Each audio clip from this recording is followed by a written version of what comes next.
Gandang umaga mga ka-curious. Andito na naman tayo. Muli tayong magbibigay ng mga tips sa ating mga ka-DIY, mga ka-curious, yung mga interesado na malaman ng ibang detalye ng inyong mga motor o makina. Medyo mahaba-haba po itong video kaya antabayanan ninyo po ang mga importanteng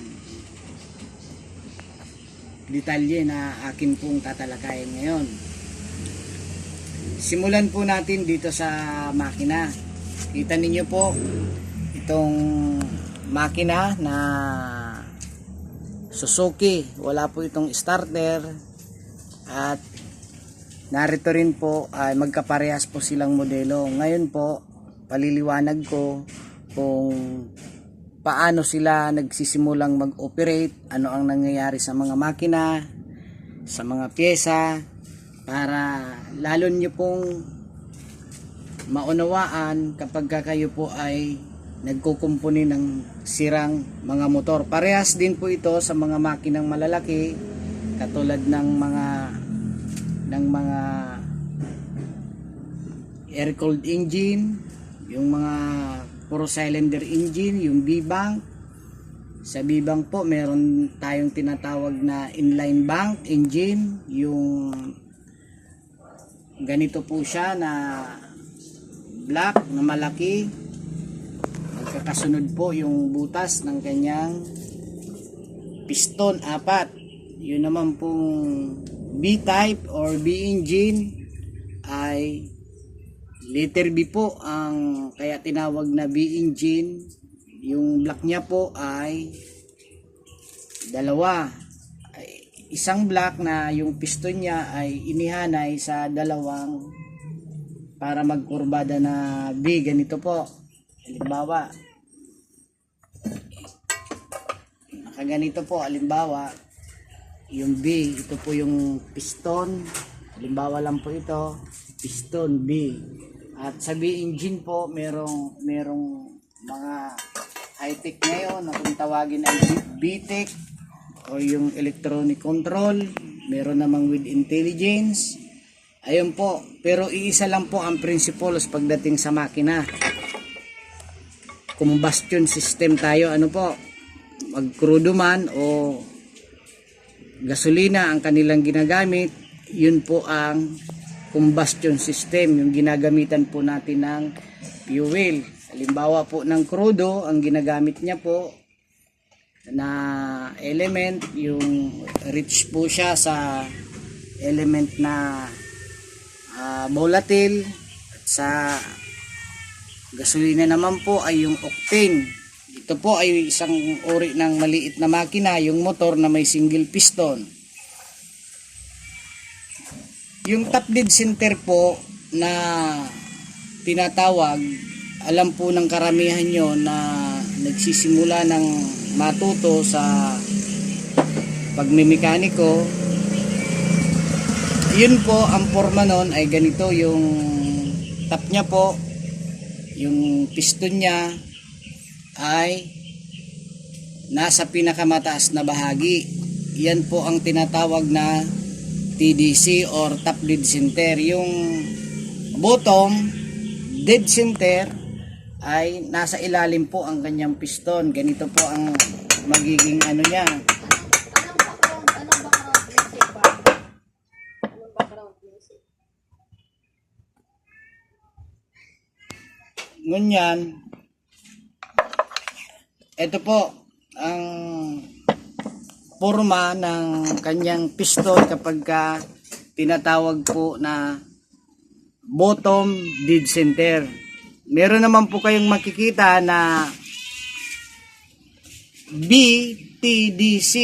Ibig sabihin po nun, before top dead center. Ginagamit po yon kapag ang isang makina ay inihahanda para doon sa kanyang complete operation. Yun po ang kanyang setup. May mga ginagamitan po sila ng degree, halimbawa po ng mga sasakyan, halimbawa po yung 4K, ang kadalasang ginagamit nila 8 degrees before top dead center. Ganito naman po ang halos forma ng piston niya doon sa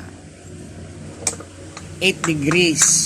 Ano po, tabayanan ninyo mga ka-curious, mahalaga po ito para kapag nagtatanong po ang ating mga customer kung ano ang tungkol sa before top dead center, ay alam po natin yon. Ganito po, wag po kayong mag-alala, ito pong mga piyesa na ito ay hindi na po natin gagamitin sa pagbuo ng makina. Ito po ay gamit ko na lang para i-demonstrate ko po sa inyo yung malinaw. Halos ganito po ang nangyayari kapag before top dead center 8 degrees.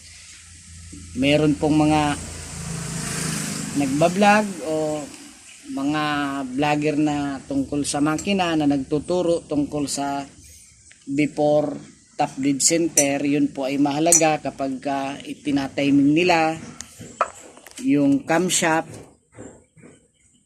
yung sigunyal niya, yung crankshaft niya doon sa paglalagay ng injection pump, ay ginagamitan po yun ng degree. May mga timing mark din doon po sa gear ng injection pump bago mag-response o mag-supply ng fuel dito sa kanyang combustion chamber. Ang combustion chamber naman po na tinatawag, para alam po natin magmalaki o maliit na makina, sa pagitan po yon ng piston at ng kanyang cylinder head block. Ito po yung cylinder head block ng motor. Ito naman po yung engine block, yung piston. Ito pong pinaglalagyan ng kanyang valvula na may valve seat. May valve seat po, isang intake, isang exhaust. Ang iba po sa malalaking sasakyan, 4 yan. Ay dito po sa motor, sa Suzuki 110 ay 2 lang po. Ito po ang combustion chamber. Pagka nagkaharap po silang dalawa, yan po ang kung saan nabubuo ang compression, yung pag-fire. Dito po ipinaprocess ang air and fuel mixture para pagbigay po ng kuryente ng sasakyan man o motor ng spark ignition type of engine, ay dito po siya puputok sa combustion chamber. Ano po? May combustion chamber din po yung mga diesel, ganun din po. Kaya lang ang tawag sa yung sa mga diesel kasi self-igniting kung tawagin, compression. Hindi kailangan ng kuryente para mag-ignite po siya. Ganito po ang setup ng motor kapag ito po yung buo niya, magkaparehas po sila ng modelo. Ganito po ang lalagyan dito ng tornilyo para mag-fix po siya doon sa crankcase. Ito po ang kanyang sigunyal, yung connecting rod, yung piston po ay narito. Yung dito po inilalagay, ang tawag naman po doon ay piston pin. Yan po, binubuo po yon ng nasa ayos. Hindi maaring buuin mo lang, ilagay mo yung cam gear nya, tutornilyohan mo, i-fix mo na maayos, okay na, aandar ng motor. Hindi po, ito po ay nasa tamang, may mga sukat, may mga dapat na isaalang-alang. Pero ngayon po ang tatalakayin natin kung ano nga ba talaga ang setup. Ito pong makina na ito ay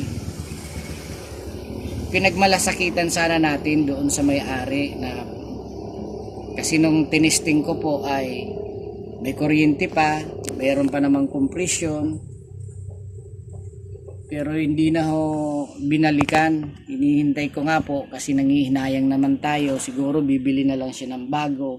Kaya naisipan ko na gamitin ko na lang sa mga content para kahit papano makatulong po tayo doon sa mga gustong malaman. Disclaimer lang po doon sa mga hustler na ditulungan po natin yung mga walang alam para masaya ho kasi